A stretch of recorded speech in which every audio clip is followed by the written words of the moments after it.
This piece of content is brought to you by JLC PCB. You can get their transparent Flex PCBs for only $5.80 with the coupon below, and that is a $10 off coupon. And you can also, by the way, get 25% off Microsoft software at CDkeyoffer.com if you use offer code Broken Silicon. And we'll talk about these sponsors more later, but for now, let's just get on with the show.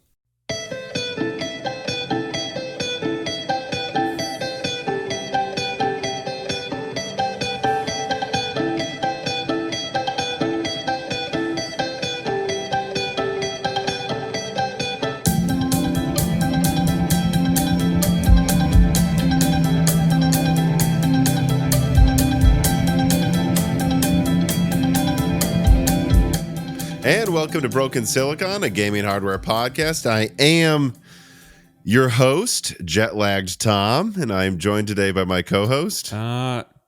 Totally not jet-lagged Dan. I don't know what the pip. Invigorated Dan. I guess we'll go with that. That's the Invigorated. It's the opposite of jet-lagged. I don't know what I'm invigorated about, but just to provide some contrast. Well, thank you so much for that contrast, Dan.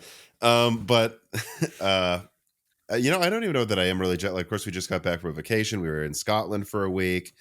Most of you probably didn't notice because there was more content than usual, maybe while we were out, which is something that often happens with this channel. We just can't stop as we are a consortium of workaholics at the Moore's Law is Dead team. But maybe I'm not jet lagged because I actually have a cold. Do you have a cold, Dan? No, I had a minor cold on the vacation, so I think you inherited what I had. Oh, you did. Yeah. That's why I was sneezing. Well, I thought that's why I was sneezing. Well, you said something about whatever they had in the hotel lobby. I feel like we have you covering for yourself here a little bit. You didn't say you had a cold. The allergies were also getting the better of me while we were in Scotland. So I think it was a fun mix of the two, but it was a pretty minor one.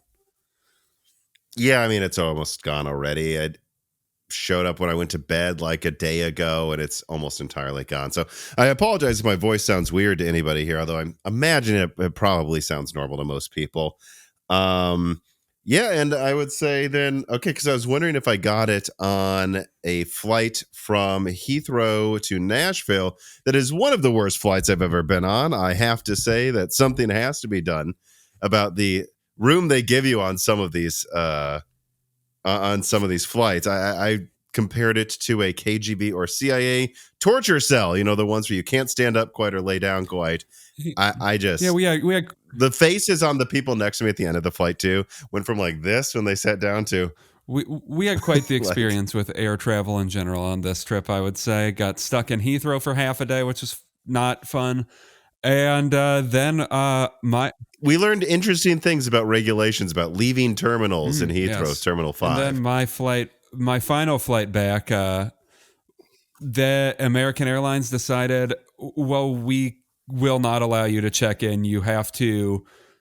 I don't even know what happened, but it was just like. But this happens, getting checked in was like pulling teeth for some reason, and we almost missed our flight. Well, they said we almost missed our flight. They had to hold the gate for us, but we weirdly still sat on the tarmac for like 20 minutes. So glad I got to. It was very fun running across O'Hare Airport and then sitting on the tarmac for 20 minutes after they held the gate for us. Don't know what happened there, but woo. Yeah, not the same thing, but a similar kind of thing happened in Heathrow where they're like, we're boarding groups 1 through 3 so that these groups can now stand in a line for 45 minutes while everyone else thinks we're about to board and stands for no reason so that we can all eventually start boarding. And by boarding, we mean going down an escalator and then just walking out to the plane on a tarmac. Heathrow, you guys got to get it together. You use buses for everything. There's not standard gates half the time. You have to be ferried out to a plane. I don't know what century this. Well, I guess it would be 2 centuries. That this could be that we could have air travel like this. But I don't know what decade you think it is, Heathrow. But there needs to be some updates here. Yeah. You guys operate like the way I would put it is Heathrow operates like a small airport for a town of 100,000 people. except scaled up. Like yeah, that's a good way to no put standard it. transportation. It's just like they like clearly just bolting on more buses and weird, inefficient ways of getting to the airplane. Sorry for this rant, my fans in the UK. We had a lovely time in the UK. So we have no problem. Scotland was nice, at least, though. Yes, yeah, we had a great time. So we have no issues with the country itself. But Heathrow, bone to pick, needs some work. Needs you service London. Like what is happening? Now, is London a big city? I've never heard of this London before. Yeah, I don't know. I think it should probably have an airport that operates like Peoria, Illinois. I mean, honestly, Peoria, Illinois seemed to work better. I don't know. But good times. Right and below, if you work at Heathrow, I'm actually genuinely interested in why things work the way they work. And to be fair to our UK listeners, I've been to worse airports. Newark was insane. I mean, I can't believe. There's worse. There's worse. Okay. There's worse. JFK had its issues too when I was there recently. All right. I guess, we'll just get into this. We don't have any opening reader mails or corrections. Of course, you can submit corrections and reader mails for Broken Silicon if you join the Patreon at the proper tier. But let's just get into the story that everybody is talking about as of when we are recording right now with story number 1. RTX 5060 8GB launch with controversy, bullying, and lies. Quoting first from PC Gamer and then Gamers Nexus. PC Gamer says, I've had an RTX 5060 on my desk for the past few weeks, as MSI has been happy to oblige us with the hardware. However, no vendor has been allowed to give us access to drivers in order for those pre-release cards to actually function as intended. I mean, I've literally just been using mine as a paperweight, but not all media has been blocked. Over the weekend, multiple sites had strictly controlled previews go live for the new RTX 5060 GPU. And those sites have had drivers ahead of time and will have reviews going live for the embargo as of 2 p.m. today. Some of those sites are from the future family of which we are a part. Yet it seems PC Gamer and potentially Tom's Hardware and many YouTubers have been singled out as publication non grata for this launch. From talking to Nvidia reps before those previews came out, it was intimated that the company was restricting access because it thought certain media wouldn't be favorable towards a low-end 8GB graphics card. I wonder if that is Nvidia that called it low-end, because I thought the 5060 was supposed to be mid-range. And now they're just saying the quiet part out loud. And assumed they would manufacture ways to highlight the low VRAM failings of such a GPU. Manufacture failings by testing modern games, I guess. Quoting here from Gamers Nexus, for the last 6 months, NVIDIA has been pressuring us under threat of access to include MFG multi-flame generation on charts alongside devices that don't even support it. Even though we've said that it's not a like-for-like comparison and that it would be an unfair misrepresentation and arguably an outright lie if we did as much. We've also heard from much smaller media now that NVIDIA has slithered into their DMs to offer samples under specific guidelines. So, yep. Another Blackwell launch disaster hits with the 5060 launch. NVIDIA has decided to go full mask off evil this time. Already, a week or two ago, we began hearing of reviewers not being provided with review drivers. Most of the large respectable publications like Hardware in Box, PC Gamer, Tom's Hardware had cards from AIBs weeks ahead of time, but no drivers to go with them. This means that they could not test cards before launch. Now, we see some previews of cards from smaller, lesser-known publications, as mentioned by the people we quoted, who have those drivers. And by the time we are recording, these publications are likely to be publishing their reviews. I do have some data from one of them, PC Gamer, who managed to just start doing it ahead of time. Now we see some previews of cards. Sorry, I missed my spot there. But anyways, as detailed by PC Gamer and Gamers Nexus, these demands directly have led to misinforming the public. The demands that it seemed very, very specific how you could test these things. The two notable reasons given were denying access is that they thought people would just unwarrantedly, just unfairly pay on 8GB cards, and that they had to present multi-frame generation. I think this is an interesting note, the way Gamers Nexus portrays this, by the way, because it highlights that for months, NVIDIA has been kind of telling Gamers Nexus, we are going to stop working with you if you don't show multi-frame gen, which is pretty crazy in my opinion. But yes, let me just skip ahead a lot of this write-up and get to the performance. As for actual performance, PC Gamer did a live review while I was finishing up the notes for this before we started recording on Monday.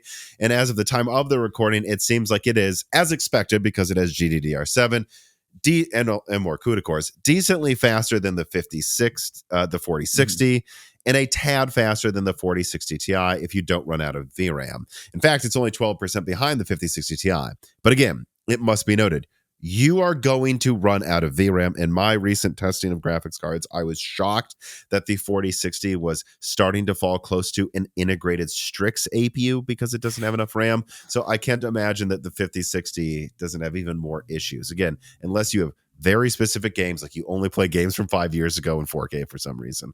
And even then, there would be games that run out of VRAM actually with 8 gigabytes. You don't say that.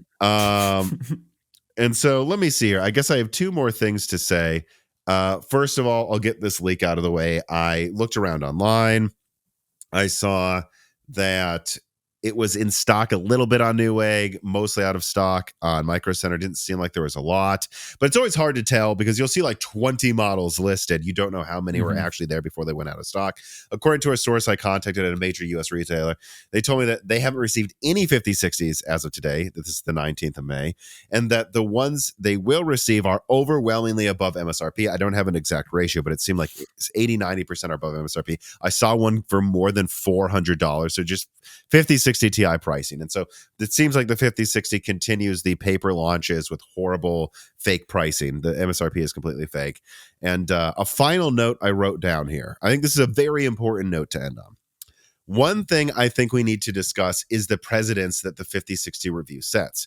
Nvidia is fully mask off this time, number one. And number two, they are openly ignoring some of the biggest reviewers like Hardware Unboxing Gamers Nexus. They would be mad before, they would push them before. This is one of the first times I've seen them openly ignore them with a major launch. Not something like a 3080 12 gigabyte that, if anyone remembers, didn't even have an MSRP, but like a major brick in the lineup. One of the top sellers of every RTX lineup for years now.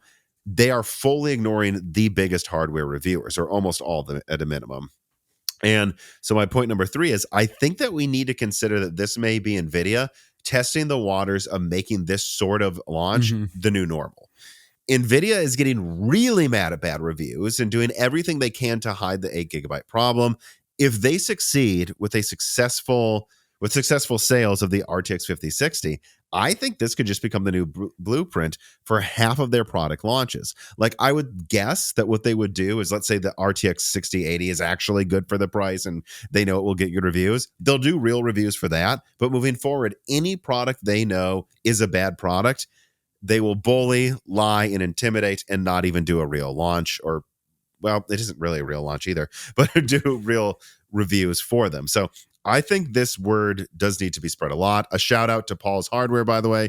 I think he ended on an excellent note and a very short but direct video talking about how he doesn't care if Nvidia works with them anymore, and that his video he put out basically just outlining everything they did to intimidate him and other people is probably burning bridges. Like, this has to be, this card needs to be pressured to not succeed, I have to say, like, just directly, like, because I just get the feeling when you hear Gamers Nexus say they were pressuring them for 6 months, like, if this works, this is how Nvidia does reviews from now on, unless they know they have a great card. Yeah. And well, I hope this fails, and at least I think the reviewer community in general, or at least the larger ones, are showing backbone and, calling out the BS that is this quote unquote launch, where, I don't know, some of the strongest data we have on 5060 performance is that stupid background they had at the Computex keynote where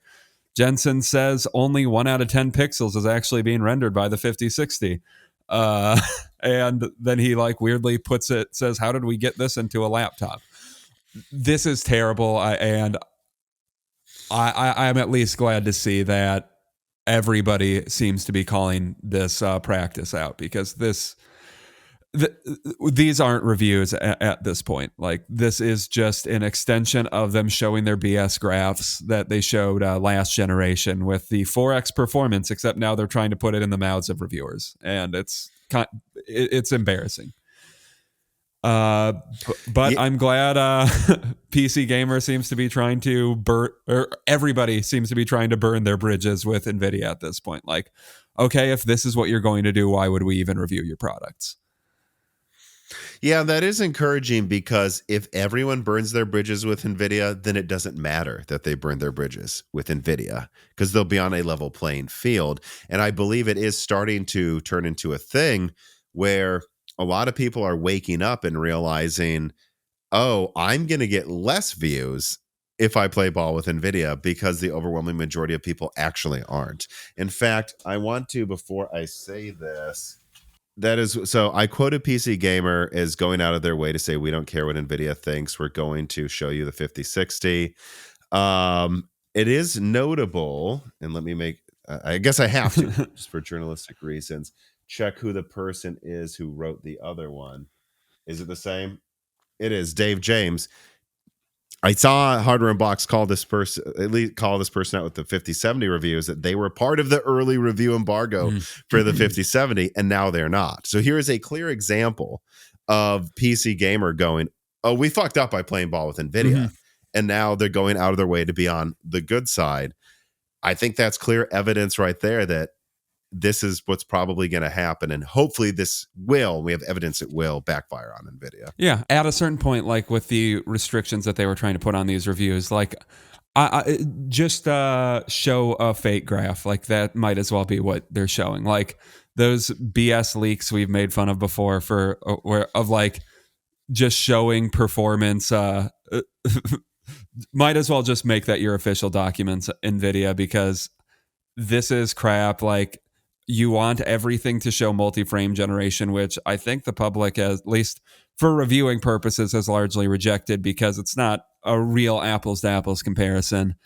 And I guess that multi-frame generation might, if people put that asterisk really small so you don't notice it, maybe it gets by the deficiencies of the 8 gigabyte cards you're still releasing, because all of your cards are bandwidth or I don't know if they're bandwidth deficient, but their buses are deficient, so they have to have terrible memory capacities, because that's just NVIDIA's design philosophy these days, I guess. Just embarrassing, terrible card. I get why they don't want real reviews, I suppose, because they want to hide behind AI. Hayabu writes in and says, why would any GPU manufacturer choose to manufacture an 8 gigabyte dedicated card if performance would be just that of an APU if you turn up settings, but of course at a higher cost? Are APU improvements forcing NVIDIA to make a choice to sell APUs directly to consumers they want? Well, I'm going to skip that one and just go with your first question here. I don't know. I've had this question asked or this subject brought up on numerous Broken Silicons this year so far, and my answer is why this would have 8 gigabytes, why they would do 8 and 16 for the 5060 Ti instead of just 12, is I just don't think they got the memo. I don't think they got it through their heads that the 3070 and especially 3070 Ti did not have enough VRAM for the time. The 4060 and 4060 Ti got panned for only having 8 gigabytes of RAM, especially the 4060 Ti. And they were warned. I don't know, but they just underestimated how bad 8 gigabytes would be in 2025. Again, it's so bad. I have to emphasize this. It's not 4K gaming on a low end card. Although, to be fair, if it had enough RAM, I believe the 5060 would be almost around like 6800 performance, like not that far away from it. So to say that's not enough for 4K gaming, it sure as shit is actually, if it had enough RAM. But it's so bad. I guess I want to highlight it's so bad right now. It's not just that you can't do 4K gaming. It's that like recent releases are struggling with 1080p high. Like it's really, really, really bad. And I don't know why they didn't see this coming. It tells me that, and I've seen this for some people that I have some sources that I guess are kind of mad at me now at NVIDIA. I still have some sources at NVIDIA, of course, because we're going to get to a leak from one of them soon.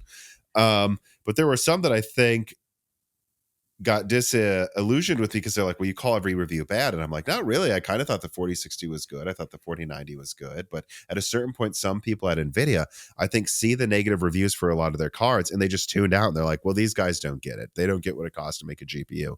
And there's some parts of that argument I can Sure. agree with. Like, I do think some people don't get that the 4090 costs like $1,000 to make, I was told. Like, so this idea that it would be 800 is hilarious. It would not be.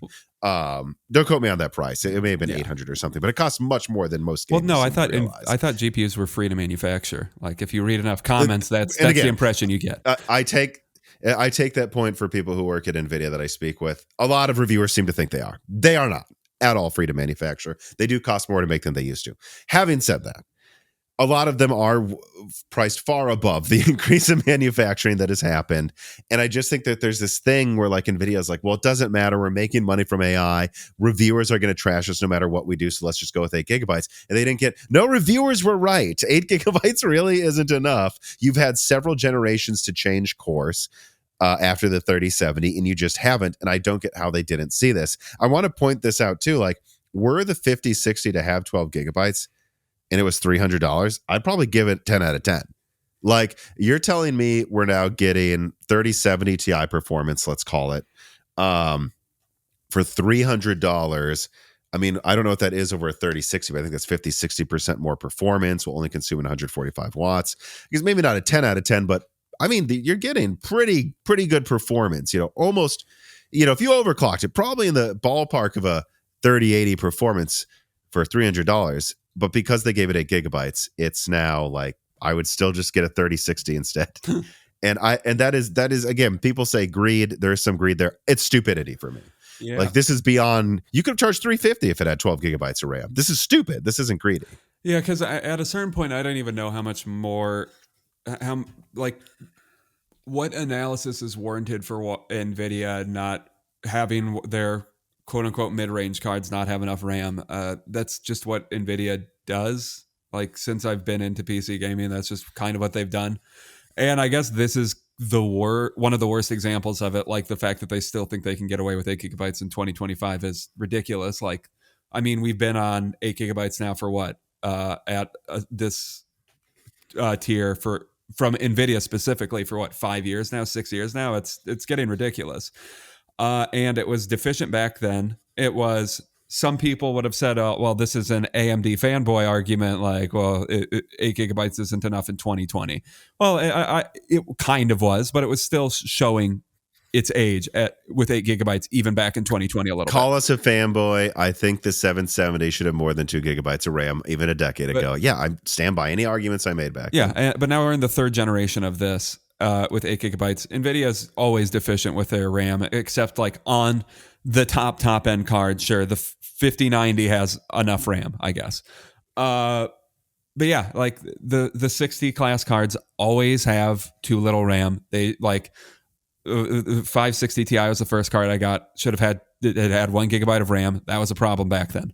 And now, the 5060, 8 gigabytes of RAM. Yep, it's a problem in 2025. And it was a problem even to some extent in 2020. That's just what they do. I don't know. Maybe they'll learn the lesson next generation and the 60 class cards will have 12 gigabytes of RAM. I hope. Or 16 by then. They should have 16 by then.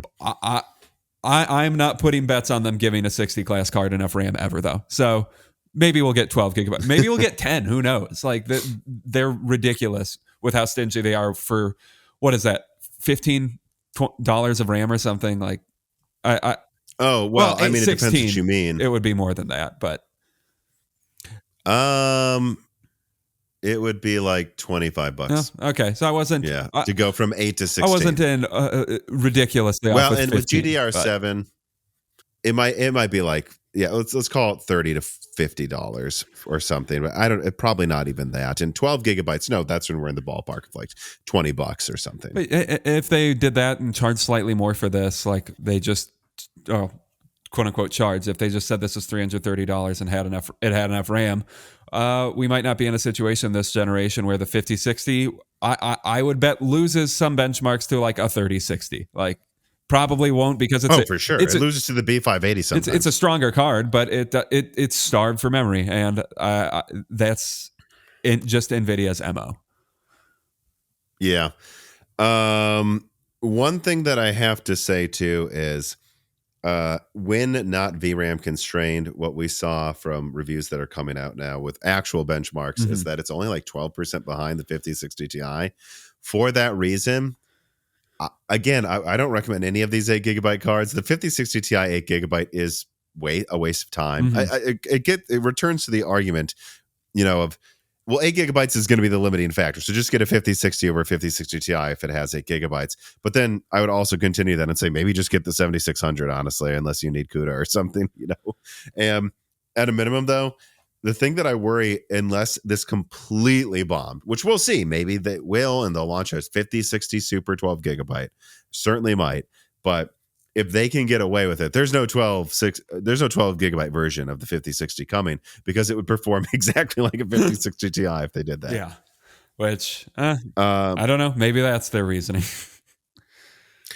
But again, you could have just given both 12 GB. And it's funny, you go, well, there could be some supply constraints if they gave the 5060 Ti and the 5060 12 GB as standard with no 8 GB option, because the 3 GB modules are constraints. Like, well, there is no supply of the 5060 anyway. So clearly that's not the bottleneck. I mean, I don't know. Yeah. Shredbird writes in and he says, hey, Tom, do you think it might be plausible that Nvidia used GDDR7 for gaming Blackwell, even on their low-end offerings, because it's already negotiated supply deals with suppliers?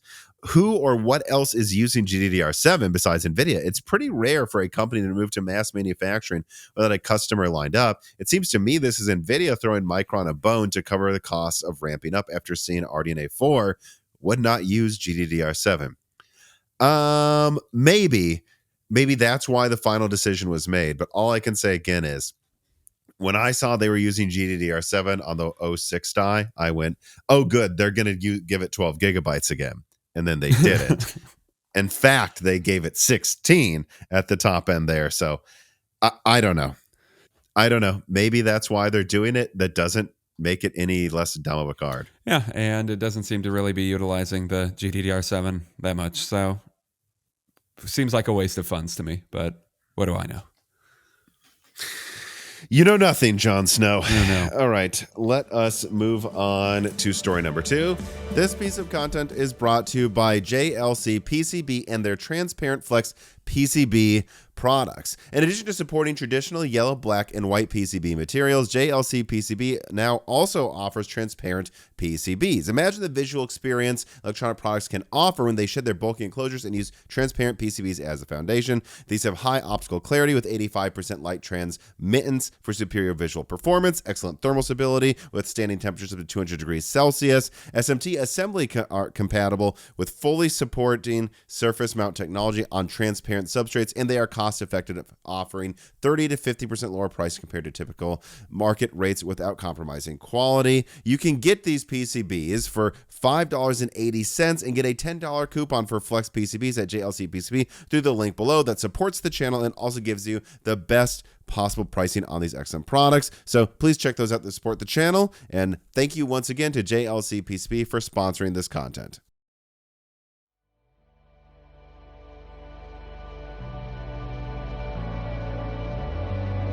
NVIDIA Computex keynote. All right, from NVIDIA's Computex keynote, just quoting here, DGX Spark is in full production. DGX Spark will be ready, will be available shortly, probably in a few weeks. I'll let all of our partners price it for themselves, but one thing's for sure, everybody can have one for Christmas. So yeah, I mean, there was no announcement. Again, the leakers said there was going to be an N1X announcement of APUs for laptop. That did not happen. I've been warning that NVIDIA is working on this, but lately I haven't heard anything happening.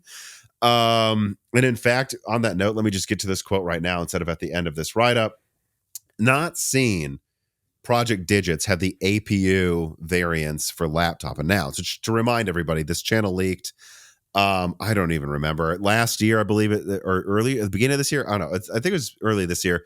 That what we saw with Project Digits, which is basically going into AI developer mini PCs, that was actually a Skunksworks offshoot of an APU laptop family, where they launched this one configuration with a CPU and a GPU tile early because it didn't probably need the same level of rollout and support.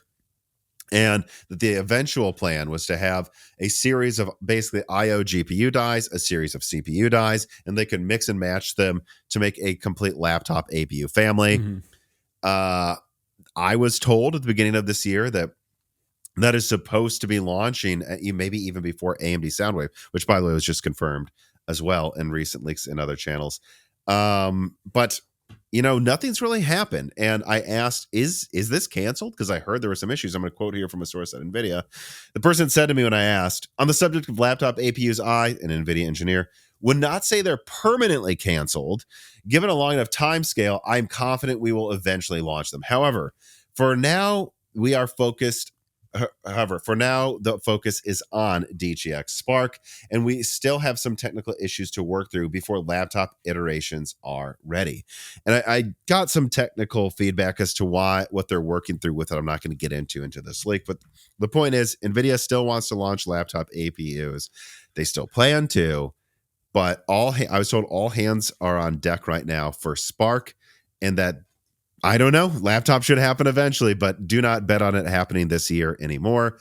So returning to the write-up about Computex. Meanwhile, besides Spark, Jensen Huang spent another keynote talking 99% only about AI, which is not surprising given his belief that NVIDIA is no longer a compute technology company, much less a graphical one for that matter, but instead an infrastructure company.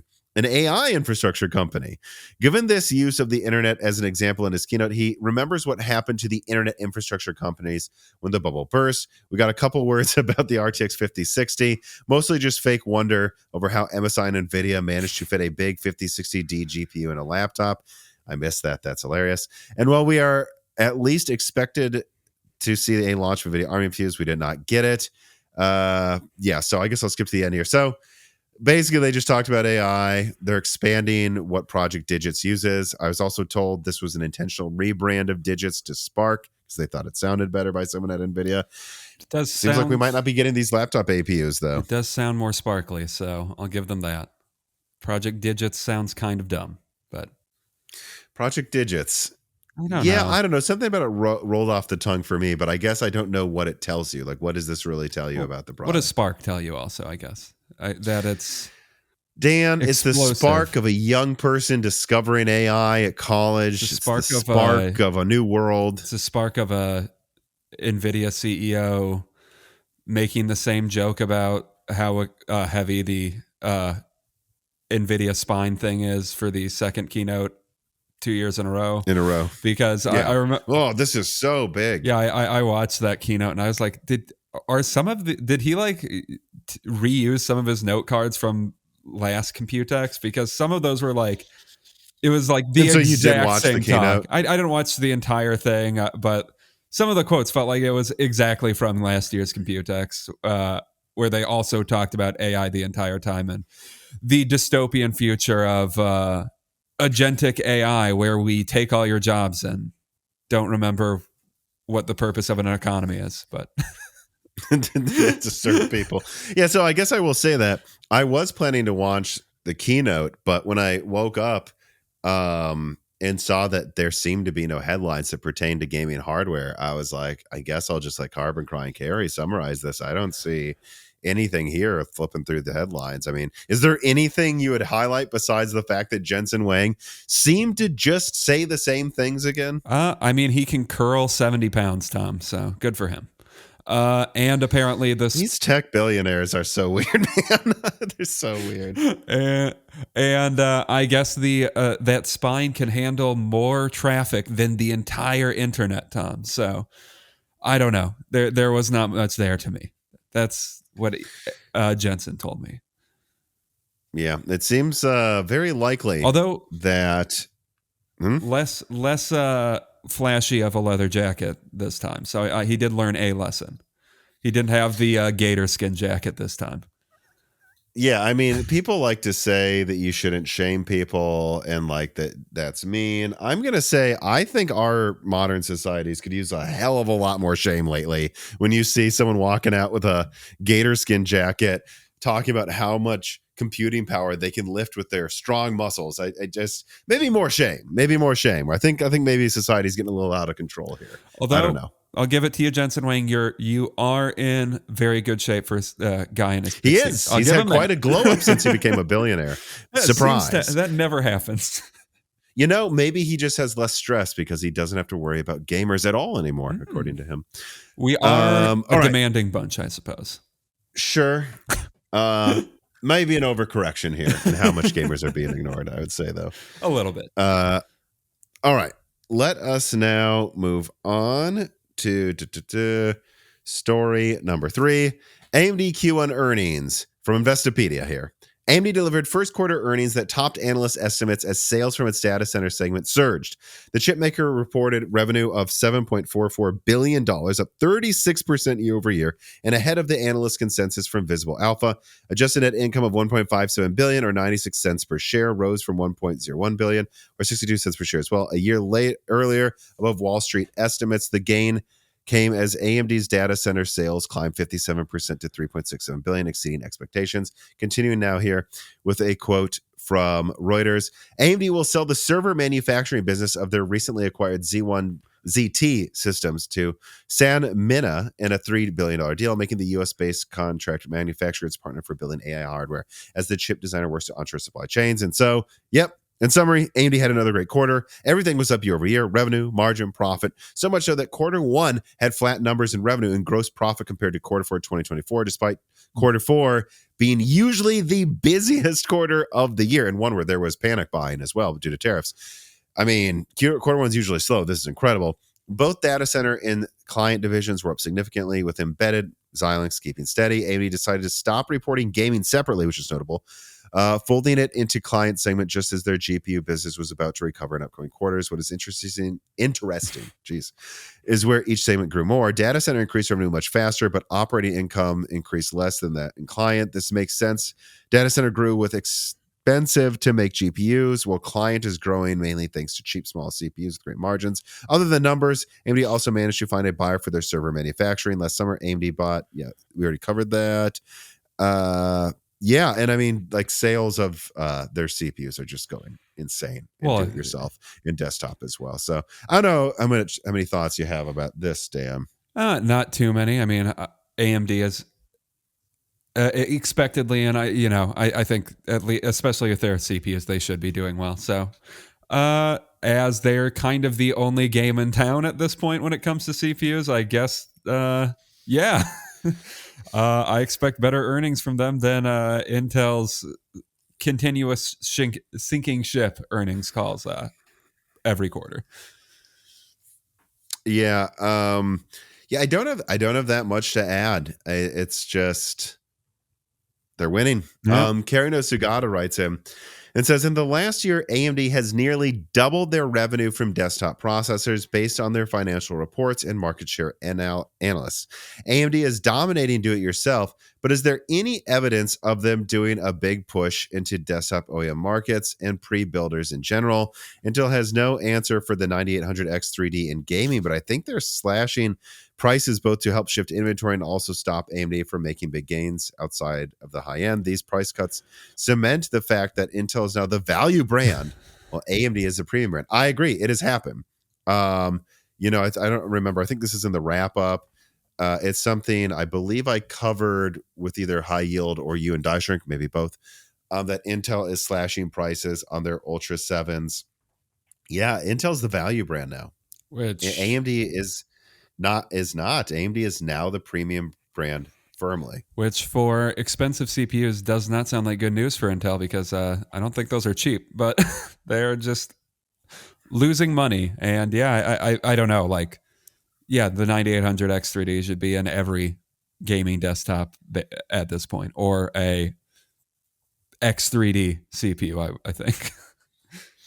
Yeah, and I mean, actually, it's interesting on the note of value brand, their Ultra lineups aren't selling well at all, where, their Raptor Lake ones are picking up in sales. Oh, yeah, we talked about that. I mean, that's basically the same thing that happened with Bulldozer and Pile Driver. True. Their budget offerings, even like their Phenom chips, surged in sales versus Bulldozer because people only got AMD for the cheapest. If you're going to do that, you're going to get the cheapest offering, not any of the fastest pile driver stuff. You're going to go for the 8320 and then maybe a Phenom times 6 or times 4 over the 8350 or eventually whatever it was, 9590. That ridiculous 5 gigahertz. Yeah.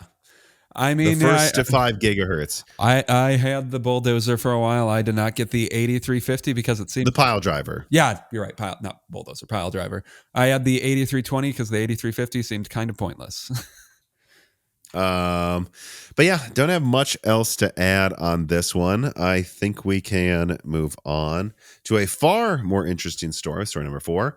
First, AMD Zen 7 details leaked. Quoting from Notebook Check, who did cover our story. By all indications, we are still more than a year away from seeing AMD's next generation Zen 6 CPU architecture, but this hasn't stopped Moore's Law's dead from sharing details about Zen 7 already, the successor, of course, to Zen 6. The leaker claims that where Zen 7 is unlikely to bring any major core count increases over Zen 6, they're going from 256 to 264 cores on Epic. On Epic. And in terms of how many more cores they may bring to other products, I think that's going to be less of the reason you would buy it. Although I will say this, actually jumping in, this, Dan, I may actually have a lot more that I know about Zen 7 now that might contradict a little bit of this. Zen 7 actually sounds very exciting. Very, very, very exciting. Continuing, though, this right up here. AMD is focusing, though, mostly on efficiency, IPC, and frequency upgrades for all of their core variants with Zen 7. So far, AMD is reportedly developing a single Zen 7 CPU architecture and then segmenting it into 5 different variants. Classic cores with a focus on IPC and frequency, very high frequency for what I'm hearing lately. Dense cores that prioritize efficiency and IPC over frequency, but not necessarily that much smaller than classic core. That's not the only goal. Low power cores that maximize space utilizations and power. Again, that's where they're willing to trade some IPC and frequency to get to a smaller footprint. I mean, from what I've seen, the Zen 6 low power cores are absolutely tiny. Efficiency cores that focus on power efficiency and IPC, but again, maybe not all on space savings and the other stuff. And then 3D cores that are aimed at maximizing IPC and per core performance. And so there you have it. After a series of bombshell Zen 6 leaks, we now have more than enough information to drop a leak detailing the broad strokes of AMD's approach for Zen 7, and especially the most exciting variant, the 3D only version. AMD will continue the single model of cores that it splits into other types of core variants of that core instead of going with E-cores. And the funny thing is, on these 3D cores, when I first had the slide that I didn't leak for months, I thought that 3D core just meant Vcache. I finally asked. It did not mean that. I was wrong. And after receiving more detailed information, we received that this was designed specifically for 3D stacking, putting all of the L3 cache on a separate die so that it depends on it to even work. And yeah, I mean, this is supposedly going to bring 15 to 25% more IPC. Slightly higher core counts in server. I think that Zen 7 is going to be, it's like, I don't want to overhype it, but it's starting to look like Zen 7 may be especially, and I'm not going to say it, you don't either, Dan, what I've heard about how they may upgrade desktop core counts as well. This may be the biggest uplift since Zen 2, or I don't know what else. I mean, yeah, the Zen 7 sounds... It sounds like they're really moving on their core architectures with Zen 6 and Zen 7, where I don't know, their previous architectures seem more, since like 3, it seems like they iterate for 1 or 2 generations and then there's a big redesign. This sounds to me like it's a pretty massive redesign 2 generations in a row. So I don't know, could be a huge deal, especially with 5 core 5 different, what do they say here, trims. I don't know, like you could get a lot of performance and efficiency depending on what they're aiming at, which I don't know, laptops, that could be very nice if they have actually good low power cores. Yeah, and I want to get to that, but first I want to kind of like touch on something here. Zen 5 was a complete grounds up redesign of the architecture, and this is something AMD's kind of done every other gen. Like Zen 1 was basically, it was an entirely new architecture versus the previous Dozer families. Plus, slight tweak. Zen 2 really wasn't a fundamental new re-architecting, but it went to a new chiplet layout, which brought massive latency improvements, core count increases. And then Zen 3 was the architecture redesign again, which got you that massive IPC and 30% gaming performance uplift per core. And then you go to Zen 4, not a massive re-architecting, still about 30% more performance, mostly from higher frequencies and the ability to use DDR5. But, that wasn't, and then Zen 5 was a massive re-architecting, again, like Zen 3 and Zen 1. And I think when I say Zen 7 is another massive rebuild of the architecture, a lot of people are going to roll their eyes and go, so what is this Zen 5 again? But I think people need to remember that Zen 5 went through all these issues, and it fundamentally used basically the same node as Zen 4. Mm-hmm. So that means no more cores on desktop. You only have so much space. You're still hamstrung by the same IO die, it turns out, and the things they thought they would do, some things didn't pan out. But I think the fact that they use the same layout, the same IO die, basically the same node, means that at the end of the day, Zen 5, although it's aging well, aging better than initial reviews, it was never going to feel like Zen 3. That's not what Zen 7 is. Zen 7 is going to 1.4 nanometer. I'm pretty sure it's going to a new socket. I do actually think it might have new core counts, new ways of 3D stacking, new layouts. So there is reason to believe that Zen 7 will be like a Zen 2 moment, or maybe even a Zen 1 moment, because they actually are doing all of the new things around it that Zen 5 didn't do. And so I'm saying you really should be excited when I say this is a new architecture in a way that you probably shouldn't have been for Zen 5. Yes, when Zen 5 was to gamers in a lot of ways, it's a new architecture, was kind of at least earlier views, negative, because it didn't really increase gaming performance that much in a lot of ways. Mm-hmm.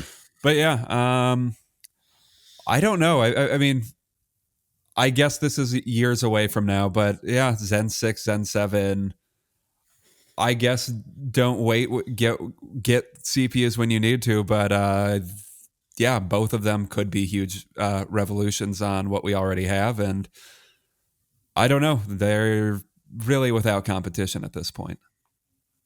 Yeah. And, we'll see if we end up wrong, if something changes, if something goes wrong in the development of Zen 7 or Zen 6. But to me, it seems like after Zen 5, AMD's done screwing around. Mm-hmm. They are just going to use the latest node, maybe even before Apple uses it, the most advanced packaging, and do whatever they can to win everything. And if you think about it, Zen 6 was designed 5 years ago. So that was designed around, around when Zen 3 was launching, and AMD finally had a lot of money. And they knew that Intel might have something leaked from this channel, the Royal Core product. Oh yeah, when Intel was still potentially exciting.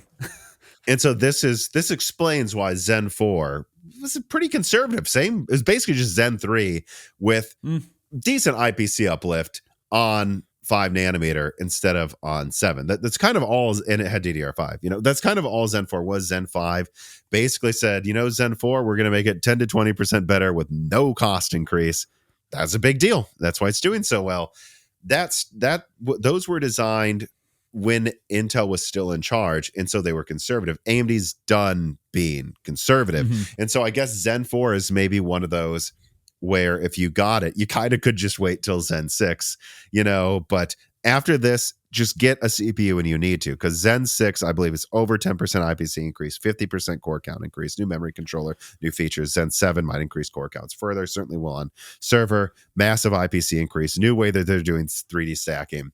It's every generation now, I think, is going to be them shooting for the moon in a smart way, not just by, trying to do rentable units or something crazy, but they're going to use everything they can buy to make it the best product. And so I wouldn't wait. Zen 5 is the best now, and it's probably cheaper than Zen 6 will be when it launches. But, the reason you would wait, because Zen 6 is going to be good, is also the reason you wouldn't. Well, Zen 7 is, and Zen 8 is, and so on and so forth. And also, I am curious at a certain point how much more, at least for gaming hardware, you really need it as far as the CPU goes, because I don't know. I don't know how much gaming is going to fully leverage a Zen 7 CPU. Maybe it will. I mean, once you get new architectures, you can do new things, or more cores, you can do new things. So hopefully it does. But just that argument, I think Zen 5 is going to be pretty adequate for a long time. That is, and I think that's another very fair point, is what is Zen 5 not going to be able to do for the next 5 years or something. It is a full redesign that isn't showing up in all apps right now, but you're seeing the newer and newer games get more, Zen 5 pull more and more ahead of Zen 4. I think it is going to age 20-30% faster than Zen 4. I think it is going to age that way, especially the X3D variants. And so from that perspective, it's like, well, yeah, it's not like you make a mistake if you buy now. Yeah. All right, so let me see here. We have a reader mail from Jamie Witters who says, "Hi, Tom. With Zen lower power cores targeting," and this was a very exciting thing that I think went below the radar too. This was actually leaked in a previous leak, but targeting less than a watt per core for the low power variants, which is crazy. Are we approaching an era where x86 would be viable for usage on a mobile phone? Yeah, I mean, conceivably, if you gave it a quad core, sure, why not? I mean, assuming that the performance scales at less than one watt, and this isn't more just to be used for background tasks, then certainly I could see it being viable in phones. I do think you have to remember, though, so less than 1 watts, great for laptop background tasks and like taking over when you're not doing a lot of work. But like, how does it, because in a phone, it's not just, it has to use 5 watts or less. It's like, yeah, but a lot of the time it's using less than 1 watt total. Does it still beat this purpose-built ARM APU at less than, like, you have to remember, like, that's how phones get all-day battery life. It's actually about better than less than 1 watt. So that is the one thing I would say. And ultimately, is there a point? Is there a point, if we already have an infrastructure built around ARM software support on phones, to switch to x86 just because you can? It's the same argument I find the ARM laptops funny. Well, we can make ARM just as good as x86. And for NVIDIA, that's important because they don't have an x86 license. But for Intel but for like Microsoft using Qualcomm, I'm like, so whatever. It doesn't matter. You made ARM work on Windows. Well, kind of, not really. But you might make ARM work on Windows. What is this giving us that we couldn't do before? Because doesn't seem like the X Elite is more efficient than Lunar Lake, so I don't know what you got, guys. Yeah, I mean, it's another competitor in the space, but if it's not a good competitor, who cares? Yeah, exactly. Alrighty. Speaking of not good competitors, let us now move on to story number 5. Intel does not announce the B770 at Computex. Quoting from Kit Guru, Intel has expanded its Arc Pro graphics card lineup with the new B50 and B60 GPUs. Moving more into the topic of AI, Intel has launched the Gaudi 3 AI accelerator. These PCIe cards support scalable AI inferencing within existing data center environments. But anyways, yeah, look, we covered NVIDIA's keynote, and we're going to cover AMD's keynote in future content this week. Didn't make really the cut for this episode. Intel, meanwhile, though, decided not to have a real keynote. They did launch some products, though. The Battlemage D GPUs are getting a workstation variant in B60 and B50. B60 is a B580 with 24 gigabytes of RAM. Whoa. And the B50 is a more cut down card with 16 gigabytes of much slower memory on a significantly cut down bus. Still, these products are for professionals. The B580 has a good amount of memory for its performance, and even 10 gigabytes on the B570 is bad. Also, they announced some dual GPU card, by the way, that is 48 gigabytes of RAM, but not really. It's dual 24, so it's not really 48 gigabytes for most apps, if not all of them. As for the AI accelerators, there's not much to say. This is the last of a product line that hasn't made any money for Intel. Gaudi, that is. So I don't know. So far, it seems like only AMD and Nvidia is fighting for data center AI in any real way. And I guess the final thing I have to do is do a shout out to all of the leakers that said the B770 was going to launch at Computex and be announced, and that Moore's Law said was wrong again. Intel keeps stringing gamers along that this is going to go well. And then they launched the B580 with zero supply, and everyone's surprised. And then Ken Wilson on Twitter says, I want a B770 for gaming. Intel's official account, an official account just called at Intel, responds and says, now that's a gamer with great taste. Stay tuned. And then they don't announce it. Who is at Intel handling the marketing? Even if Intel does announce the B770, I don't know, the day this comes out or later, the fact that they said stay tuned right before Computex and didn't announce it in the initial thing is in itself malpractice. Yeah, it's stupid. Why? If they announce it on Tuesday or something, like right when this comes out, why do this like weird pathetic Twitter thing? Like I don't get it.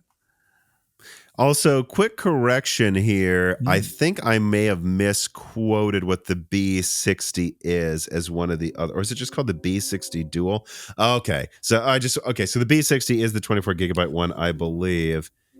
Yes. And then the B60 Dual is the 48 gigabyte one. Okay. Just want to make sure I get that right. So that for a second there, I thought I just used the wrong name. Yeah. So that's what all that is. And, I will say this. I think I will say a little more about the B770. I'm blanking a little bit on the specs. I believe what I leaked is 256-bit or something, and like 448 or 512 execution units. If and still 5 nanometer, I believe. If that launches like next year, which I've heard, they're still thinking about, like, it's like, so we're looking at what then? Like, I mean, let me look at. We're looking at enthusiast level performance, Tom. Oh yes, of course we are. We would probably be looking at something. The B580. How many execution units does this have? 20. Yeah. Okay. Oh, so yeah, we'd be looking at something. I don't know, 50% faster at best than the B580. I'm guessing, if it's just that many. Again, if it's better specs than what I'm saying here, I'm wrong. But if that's what they're going for, yeah, I don't know. I think you'd be looking at something around 5060 Ti, maybe 5070 performance that costs as much to make as a 5070 Ti. And if that launched next year, because it's still not out and we're halfway through the year, I don't know. I don't see how that could be competitive at all. So it would just be ridiculous to launch that. I guess maybe the only way it makes sense is like right now, because Nvidia isn't supplying the market. But I guess maybe it's a gen. Is it a gen over gen improvement, relatively speaking, from Alchemist, but not a good one. I don't know. Intel's just so behind with their GPUs. Maybe they should have kept this in the same lane as the DG1 did, where they just don't release these and wait until you have an actual good card.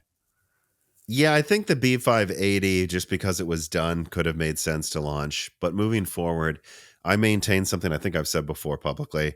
Make a tile that can go on an APU with like 32 execution units using the latest node, and then put that in laptops, and then have it also be able to be paired with a IO die that's 128-bit or something, and uses GDDR7. And then all you do is you have like a slightly disabled one on laptop, fully enabled, overclocked on desktop for like a $300 card, and just do that to keep development going. But having separate dedicated cards that no one's going to buy. I mean, their AI cards and lineups are all failing. They're canceling those roadmaps over time. You can see it in their public statements. Like, it is a complete waste of money, and it's never going to catch up. I have to say this, it's never going to catch up. NVIDIA and AMD are spending like 10 to 1 R&D on their GPU side compared to NVIDIA, Intel, or whatever it is. Like, and if they're already 1 to 2 generations behind, which they are, the B580 competes with 6 nanometer chips while using 5 nanometer.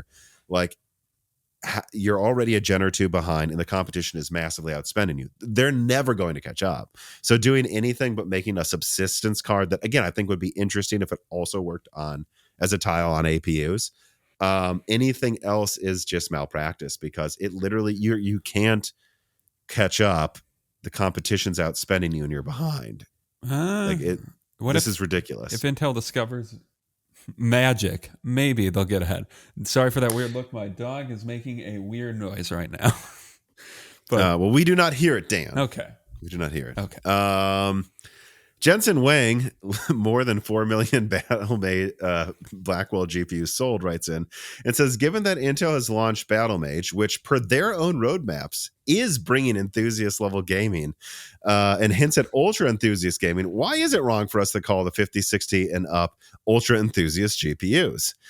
Good argument. I guess in Roger Kadori's world, it is not. Although now Nvidia, I think, let slip that they could consider the 5060 low end. So I don't think that works. AI Soldier 789 writes in and says, how bad are Intel's 1851 sales, and how bad does it hit the AIBs? All of them make like 20 boards for Intel's new platform. Still pre-builds, often use self-made boards. You mean like HP? Yeah. Oh. How bad are their sales? I don't know. They're being outsold by AMD by a ridiculous margin at a minimum, and do it yourself. And from what I've heard, when it comes to like AMD which I think we forgot to answer part of Carrie's question earlier. When it comes to AMD taking market share with OEMs, they're trying to. I actually asked about this today. I was told, yeah, people are even getting fed up with Nvidia. It's just AMD is still scaling up to having the supply chain and time to market, or really time to customer, to get stuff to them as quickly as Intel can at scale. And so they're getting there. They're trying to get there. And again, I think this is something we just say every year. They're like, where's AMD's laptops? And it's like, well, look, Strix laptops were hitting the market way sooner close to the announcement. They get more popular every year. Yeah. And more real. Yeah. Like more able to buy when they announce them. And I know it always feels like they're behind Intel, but you can see they're clearly improving every generation. I mean, comparing Strix to trying to get Rembrandt around launch it's comical to think of. Rembrandt pretty much full stop didn't exist until half a year to a year after they launched it. Whereas that is clearly not. The Strix was ready on day one. You could buy it. I had one in a cart, could have bought it.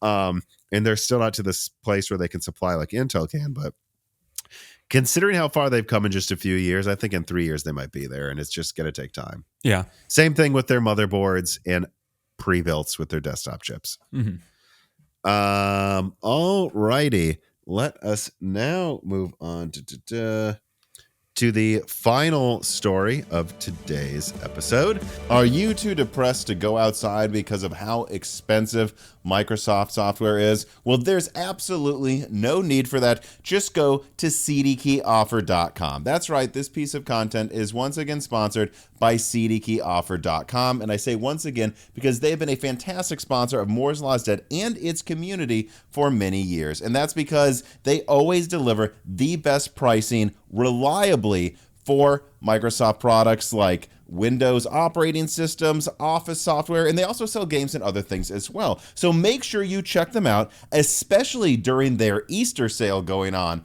right now. And if you do, use offer code BrokenSilicon to save 25% on all Microsoft software, and then Die Shrink to save 3% off on everything else on the website. The community uses them. I use them for my new Zen 4 X3D desktop. And Jesse here needs to stop moping around, and I think use them as well. So that's once again, support Moore's Law is Dead by going to CDkeyoffer.com through the links below today. It's okay, Jesse. It's okay.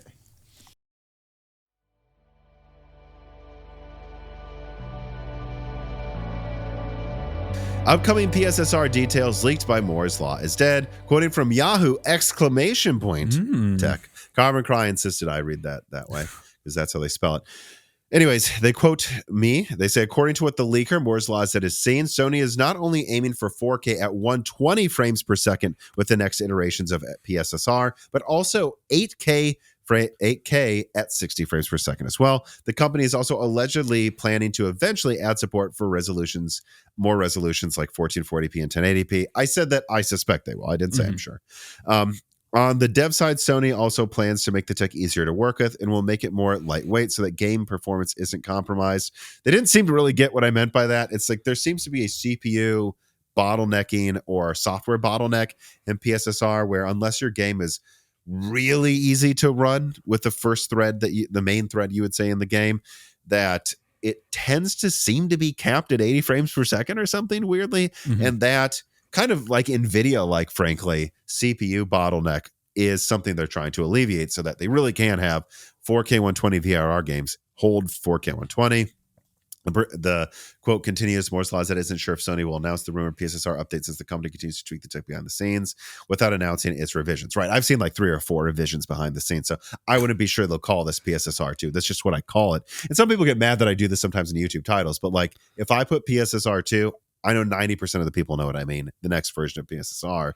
And I only really have 60 characters that appear when you see a video. So I have to find a way to say it shortly. But I don't know that they're actually going to call it PSSR. Anyways, yep. In the last loose ends, I leaked some updates on PSSR 2. Sony is focusing on 4K 120 and 8K60. This means two directions: improving quality of the upscaler and then making the AI model more performant. To get to those resolutions and frame rates, obviously the upscaler needs to work from a lower base resolution too. This is a significant challenge. FSR 3, for example, was borderline unusable in performance modes at first due to low rendered resolutions. Yeah, I believe Sony's minimum input is 864p upscaled to 4K, and Nvidia goes as low as 720p and even lower for other resolutions. So yeah, I think I'll just skip ahead there. We also know that Sony and AMD are working closely on other upscaling tech. FSR 4 was inspired and perhaps even developed from PSSR 1. And now FSR 4 seems to be inspiring a big new version of PSSR.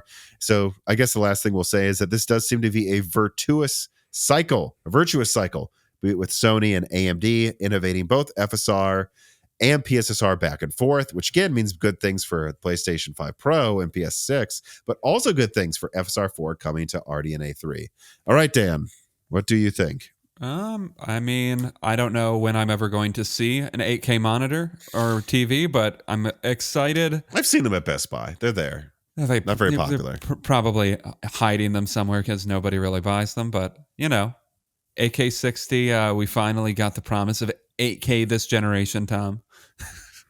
Yes. So hoping that works well. And I mean, more than anything, I'm just, if Sony could implement like at least a mode that runs 4K 120 in most games, that would be great. Yeah. It's 120 is a lot nicer than 60. Yeah, I don't know how much I have to really add to this. Just that I think it's funny. I think it was a developer or someone mentioned this to me, that they think that the VRR push here. So again, right now, like 4K 120 mode works pretty well without ray tracing turned on in Resident Evil 8. Generally above 100 at all times, often locked at 120. And there are some other games I'm sure that do that well. Like God of War Ragnarok, I just turned off PSSR because I actually thought it kind of ran worse for what I wanted out of it because of the CPU bottleneck issue. Like I thought native 4K looked fine, if not the same. And even if PSSR was cleaning it up a little bit, it didn't seem to increase the frame rate. And that's the thing you're seeing in a lot of games now, where would they have to turn down some other settings to get the rest of the way? Maybe, but I suspect that a lot of 4K hovering between 70 and 90 hertz PSSR games are because of a CPU bottleneck, not because they couldn't get higher. And so that's a big thing Sony wants to first fix. Once that's fixed, they want to offer lower quality settings for 4K PSSR so that you can lock 120 and then do the same so that you can have an 8K mode, 8K60 mode as well. And again, I would suggest after that they probably want to offer a 120 mode in most games after seeing that we'll get to this in a second, that the switch to kind of will in handheld mode. They're like, let's just, even if it's like this game has a 1200p dynamic resolution 60 eventually, like last year the PS5 Pro's out, and then a 720p 120. We want the 120. We want a 120 mode. We want a 60 hertz mode in every single PS5 Pro game. That seems to be what Sony's trying to do here. Yeah, which I mean, it would be great if they could get past that bottleneck because I mean, PS5 is, and they kind of have to for future iterations, right? What they learn from this will benefit PS6. Yeah, I mean, PS6 has to be a 120 hertz console, but I don't know. PS5's architecture does seem to be more like generally optimized for like 80 to 90 hertz more than anything, at least as it exists right now. Yeah. Cypher Cookie writes in and says, "Hey, Tom and Dan, with the PS5 Pro, is it worth getting at this point if FSR 4 isn't planned to be released until next year? I mean, that's 2026. The PS6 could come out in 2027, couldn't it? Wouldn't it be better to just skip it and wait to buy the PlayStation 6 instead? Or do you think Sony will give an extra 4 years for the Pro, giving the life cycle and 8 years instead of the usual 7? I mean, I'd say 27 is the earliest you're going to see the PlayStation 6, but frankly, I expect 28 kind of. I mean, that's an 8-year cycle. I could see 7. Yeah. But I kind of feel like, because the PS5 Pro came out last year, right? 2024. Yeah. And so I would think, I guess in 27, that's 3 years. Yeah, I have two answers to this, or two things to point out. Number one, so I think you have at least another 2 years, maybe even 2.5 years, really, if you think about it, maybe November when it launches, until the PS6 comes out. And it could be, because it could be like almost 3.5 years.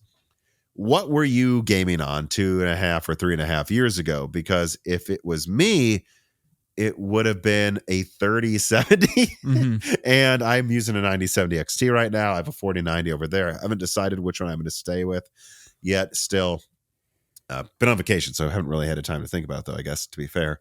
And, you know, I'm glad I'm not still gaming on a 3070, so I think 2-3 years is longer than you guys think it is.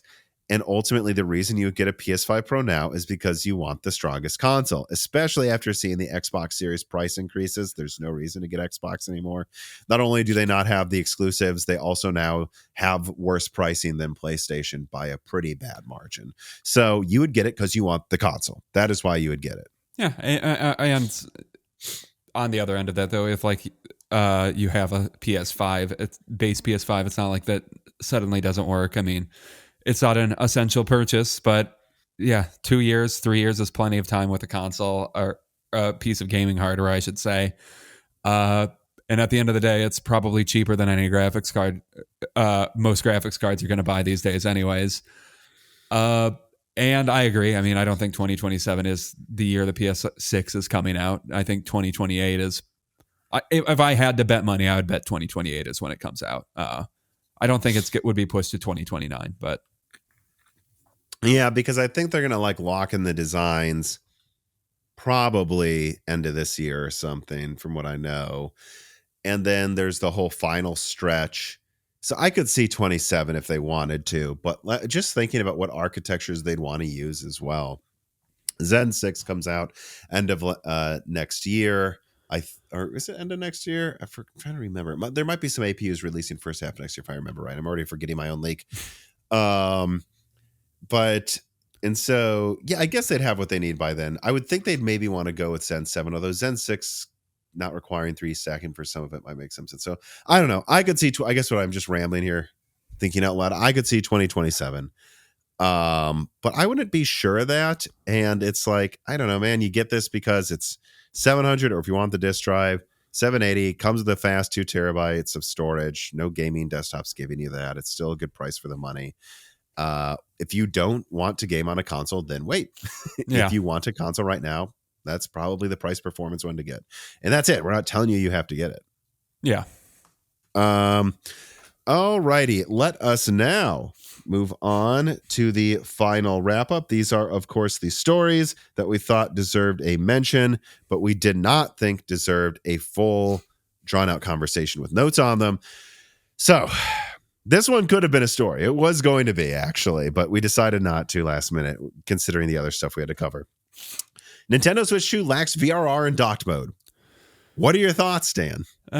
Pretty stupid. I like the move to having a setting where you can just do uncapped frame rates, even if, and get a more performance than, I don't know what is quote unquote guaranteed, but I guess that's not the route Nintendo likes to go. They like to offer you the exact experience they say you're going to get, and I guess that means no VRR.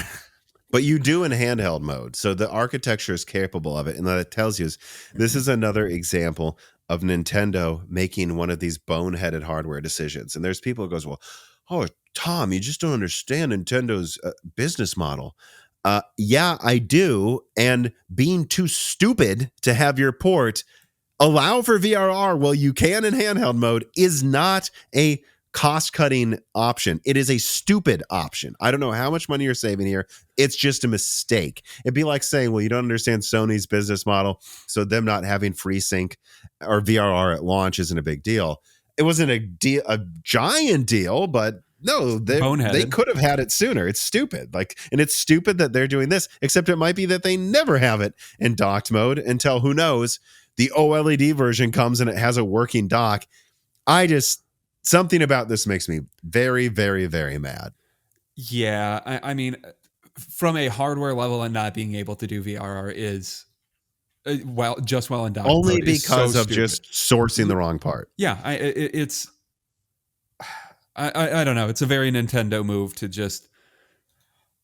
I don't know. It sometimes feels like they don't even think about the hardware that they're putting in their consoles. Like the form factor of the Switch is great. I don't know why you would make such a stupid put such a stupid deficiency in your console. Although maybe their argument is, well, we give you the exact experience at 60 hertz or whatever they promise. Although I will That's say, their opening marketing was bragging about the VRR support. So there's no way this was the plan. Like they wanted to brag about it and now they just can't. And this is how they're trying to justify it. yeah, it's stupid. Good Yeah. job, So Nintendo. I don't know. I mean, I've seen some comments saying that we bash Nintendo too hard. It's like, guys, we were so excited for the Nintendo Switch 2 for, I mean, at this point, years. This is the channel that exclusively leaked most of the major details about the Switch 2. I mean, Gerard can put some of these things on screen here, but now we're to the execution part, and I'm getting 3DS vibes. And I know the 3DS wasn't a failure, but boy, did they wish it did better. I'm not seeing. I'm seeing too many mistakes. I'm sitting here wondering from the Yeah. pricing to this thing was clearly ready a year or two ago, and it would have made a much bigger splash if it launched directly against the Steam Deck with better hardware, at least for graphical performance. CPU might be slightly weaker. They really had a slam dunk that they sat on so they could milk their last gen. They're making weird mistakes like their dock doesn't support VRR, even though they advertise it, then had to delete it from their website. I'm just seeing something's rotten in Denmark here. Something's wrong with Nintendo. They are disorganized, and this launch seems to have blunder after blunder already. I mean, I guess that's very Nintendo of them. They seem to not ever be able to execute 2 generations in a row. So Switch, I'm not saying it's a Wii giant U, but success. I'm not saying it's not DS or Switch yet. Yeah, Switch was a giant success. Wii was a giant success, but it's the Nintendo way. You got to have a kind of failure in between every successful console. The Nintendo way, indeed. All right. Also, we have here new Intel CPU and GPU vulnerabilities hit. So I've been told, I think someone at Intel said, I can't believe this is happening again. We might have significant performance drops on the CPU side from some of this, at least in some applications. And also the GPU vulnerabilities are high severity and happening right before they announced new professional Battle Mage cards. I don't know. I don't have much to say here. More Intel security vulnerabilities at the worst time possible. Now, professional, is that like people want stability and security more than anything? Or? Nah, they usually don't like that. Usually they just want to root for the underdog. Let us move on then to another one. Again, this doesn't deserve to be a story, but loose, like in other words, not in a laptop, just you could pick up the little square. Strix Halo packages are being sold in China for some reason for what is the equivalent here? Like $500 to $600. I don't have much to say about this. I guess that tells you that I would say OEMs are getting a better price per CPU than this, but I don't know. I don't know where these come from. And that tells you that the difference in cost between a Strix and Strix Halo variant, if all it is the CPU, shouldn't be more than $600 because they're not getting the same deal HP is on these. Oh, yeah, definitely not. Unless, I don't know, some client bought a ton of them in China for some reason. Who knows? Let's see here. I think Carbon Cry wrote this as a joke. A small indie game is finally using AI for their NPC. It's Fortnite. I guess you can talk to the James Earl Jones voice actor Darth Vader in Fortnite, although it doesn't seem to be using an NPU. Carbon Cry is referencing the thing we had where an AI engineer said that he thinks that some indie game will use the NPUs eventually. And it is not an indie game. It is Fortnite just messing around with if you can speak to Darth Vader. So again, don't have much to say about that. What is Fortnite though at this point, Tom? What is Fortnite? I don't know. I remember when I thought it was like Minecraft with guns, kind of like a decade ago or whatever it was when it started getting popular. And then I remember 5 years went by. Yeah, I don't know if it was 2020 or what, but I saw a trailer for it, and it was like a cowboy stack of pancakes character next to Kratos and Master Chief surfing. And I remember seeing this trailer start like on YouTube, and I'm like, what is this for? And then it said Fortnite at the end, and I think I texted you, Dan, what is Fortnite now? I don't know. I don't know if that's still there. I think like a there was like platform. a game mode where you could play as Thanos or something. I don't know what's going on there. I've played it like 4 times probably. Did okay. Well, can talk to the corpse of James Earl Jones now on there. Qualcomm allegedly dual sourcing from TSMC N3 and Samsung N2 for their second gen Snapdragon 8 Elite chips. Now, Carbon Cry wrote in some notes about this. He says it's from a Korean publication, which this is practically a state-owned company, Samsung, so they tend to be very pro Samsung in Korean media. He says it says that Qualcomm will make next Snapdragon generation on N3 with TSMC and 2 nanometer with Samsung, which is full gate all around FET and full dual sourcing. But even in the article, it says that Samsung chips will come from a fab with 1,000 wafers starts per month. For comparison, TSMC operates 4 gigafabs being designed by the capacity of 100,000 wafer starts per month. So even if the leak is real, this is kind of an irrelevant addition to that smartphone generation. Again, I think it tells you if they're going to dual source Samsung 2 nanometer and TSMC N3, what Samsung calls 2 nanometer is equivalent at best to what TSMC calls 3 nanometer, which is something we keep trying to tell people, like when they're like, AMD might use, or what if Nintendo used Samsung 4 nanometer? Couldn't that be the most efficient chip? No, because it's probably not as good as TSMC's 5 or something. Like, well, I know someone's going to write in here and say it is, but from what I hear, there's a very good reason there we go. Nvidia doesn't use Samsung anymore for their chips, and that's because they just have constant problems. I was going to make a joke about what are they going to make like one on Samsung, but seeing the 100 times less productivity versus TSMC, I guess that's not far off. But and yeah, with their nodes, I don't know. Nodes aren't real, Tom. Just use a smaller number so people can freak out every time. AMD TSMC is just start calling it 1 nanometer. Hell, why not? Also, a quick update. Carbon Cry just messaged me. It's of course a contributor that I mention all the time to Moore's Law. I said, remember, we're a team. It's not just me and Dan. He says SAG-AFTRA just sued Fortnite. SAG-AFTRA. For the James Earl Jones thing? Yeah. SAG-AFTRA sues Fortnite for beating the corpse of James Earl Jones. Yep. And so, well, I guess that might be going away. Anyways, let me see here. We have a wrap up here from Carbon Cry added himself. He titled it Qualcomm Xbox, an over sensationalized headline. He says it is a Qualcomm job posting mentioning next generation Surface and Xbox products built on Snapdragon. But people have taken it to mean that Xbox is using ARM. Okay, so I guess there you go. I saw some people asking, is Xbox going to use ARM?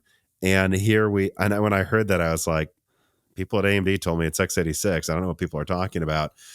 God, these B770 is about to be announced. I mean, guys, can we have a minimum level of professionalism in how we report on things?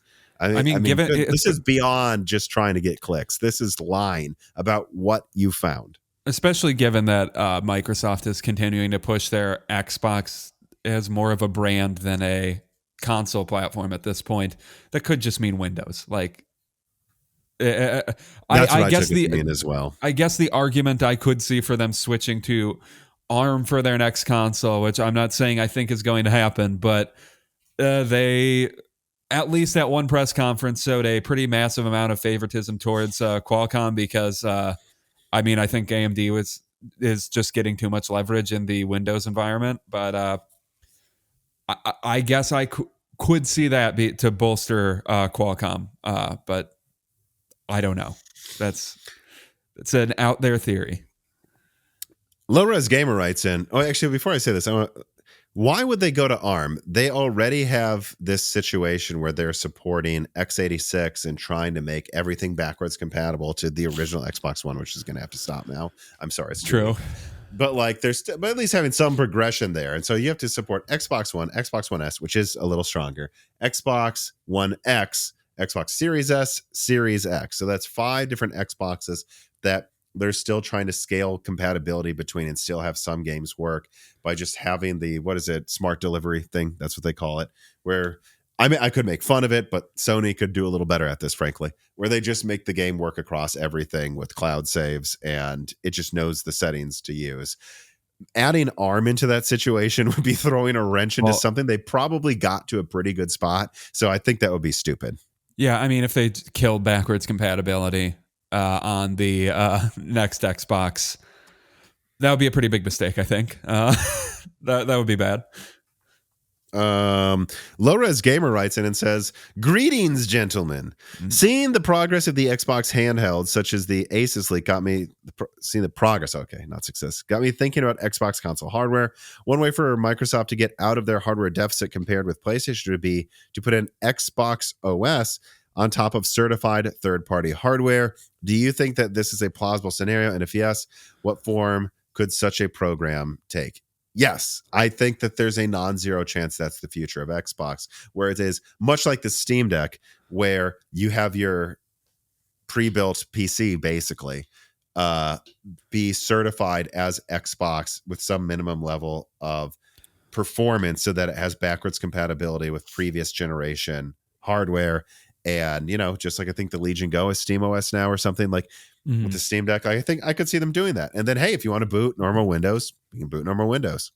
Oh yeah, I could totally see them moving toward, like I said, like they're moving towards Xbox just being a brand, or just certifying third-party hardware would lower the cost of their consoles considerably, and their console business isn't that successful. I think something like that could make a lot of sense, although Windows exists still, so I could see a Xbox OS type thing being a bit redundant. Yeah. All right. Final question. All right. No, 2 things. Number 1, Intel. Oh no, we already covered Intel drops the price of the Ultra 7, basically another story. So I'll just skip that. Final question then, indeed. Another Chris writes in and says, after hearing Tom talk about his experience with the 9070 XT, I've also decided to give up my 4090 to get a 9070 XT. I might be crazy, but I think Tom's points are valid. And I don't need that extra like 30% performance if I can pocket over $1,000 selling the old product to have better stability on a new product. Yeah, and I saw, it's funny you say that. Of course, as usual, the overwhelming amount of comments are supportive or agree, or if they don't agree, they have an interesting point. I saw a couple comments though that were just like, what is this guy's point? I know he's an AMD fanboy, but like the 4090 is still like faster if you play Wukong with ray tracing turned up in 1080p, which I'm like, yes, that's why we all dream of getting a 4090 so that we can play Black Myth Wukong in 1080p. But just kind of skipping how stupid that point is on the surface. I think that person, and a lot of people still don't get, like, in my testing in 1080p, which if you're gaming in 1080p, I have to assume you're gaming at a high refresh rate. I don't know anyone who would buy a strong card. Strong, by that I mean, I don't know, faster than a 6800 and still be gaming 1080p 60. I don't know why. You'd be doing that. I hope you're in esports if that's what you're doing. or like you just like higher refresh rates. You don't really care about the I think you're doing at least 1080p 144, most likely at least 240. I was at Best Buy the other day and I saw there was a 4K 240 that also has a 1080p 480 hertz mode or something in 1080p, which is interesting if you want to be really competitive with one game but have a high resolution in the other. But like the second you're in 1080p, that means is you're going to be CPU limited, probably more so than anything. And once you get towards 200 hertz, AMD can pull ahead of cards way stronger than them on paper because of their CPU overhead benefit versus Nvidia. Or Nvidia basically, I think to my understanding, has software scheduling. AMD has a built-in hardware scheduler for the CPU in the graphics card. And so if you're in 1080p, Nvidia is a complete waste of time above like the 50 4070 or something, like, because the 9070 XT is just going to perform better because you are CPU limited, meaning even in 1440p, we're borderline where unless you want the strongest of the strong, it almost doesn't really make sense to get Nvidia anymore. And so if you're below 4K, yeah, I think basically across the board, the recommendation is the 9070 XT because you're probably aiming for higher refrates more than higher 4K performance. Yeah. I say reflates, refresh rates. I knew what you meant. I think everybody reflates. You want to re-inflate your refresh rates. Go on. Yes. But yeah, I do just think there's an argument to be made for... I mean, if you want a 4090, keep a 4090. I'm not bashing you, but like a lot of people I think would value, I'm just looking online, like 4090s are selling used right now for $2,300. Even if you buy a super inflated 9070 XT for like $1,000, $1,200 or something, I think a lot of people would rather have that extra $1,200 versus the extra performance you get in 4K. Like, yeah. I don't know. 4090 has nearly unparalleled performance, obviously, but most people don't need that. Yeah, I mean, we'll see. I haven't decided. I still really haven't overclocked the 9070 XT much, so I'm kind of curious. Like, if I push this thing really hard, do I just get to 4090 performance through it, within the drivers, not even using MSI Afterburner anyways? If I get within 10-15%, look, it might turn into a situation where I myself go, I think I'm selling the 4090 and just sticking with AMD because, number one, it has been more stable, which is the number one thing for me because I use this desktop for work. And number two, ultimately, the scenarios where the 4090 pulls ahead are starting to seem far and in between. Like, it's okay. It's if I crank up ray tracing and want to game at 120 frames per second, 4090 is going to crush the 9070 XT. Right. But like any other situation, I mean, I have a 240 hertz monitor. I'd probably rather be able to more easily get close to 200 hertz while I'm gaming. And the 9070 XT is about equal at doing that because the CPU overhead benefit outweighs the fact that the 4090 is like, again, 30% better at raster or something. Or my testing is like 20. I mean, I know in a couple games the 9070, I think, outperformed the 4090 just because of that CPU overhead issue. Yeah. All right.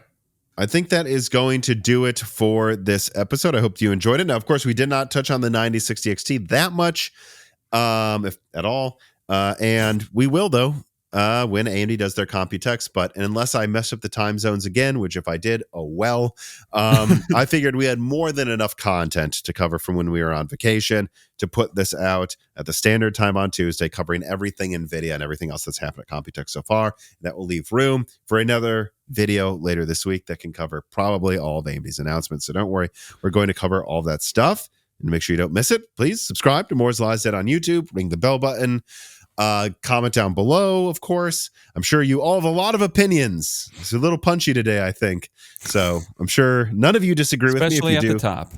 Especially at the top. But sorry, it's time to stop pulling punches on NVIDIA here. But tell us what you think below in the comments as well. And like the video. Also, please support us on Patreon. We just had a new die shrink come out that has a ton of developer input about what's bottlenecking modern graphics. It's a really interesting episode that we put out while we were on vacation. You can get access to that at the lowest tier. You can also get access to asking guest questions at the lowest tier. Next guest will be Wendell from Level 1 Techs. So make sure that you join for that as well. And then, of course, you get early ad-free access to Broken Silicon and all this other stuff as well. Me, Dan Gerard, Carvin Cry, and John Philippe cannot do this without your support on Patreon. So please, this is my full-time job. This is part-time jobs for a whole bunch of other people. So, we do depend on it. So if you have the extra money, support us there. There is no inflation on the Patreon pricing either. So if you're on the fence, price of 3 eggs, guys, you can be getting all this bonus content. Come on, man.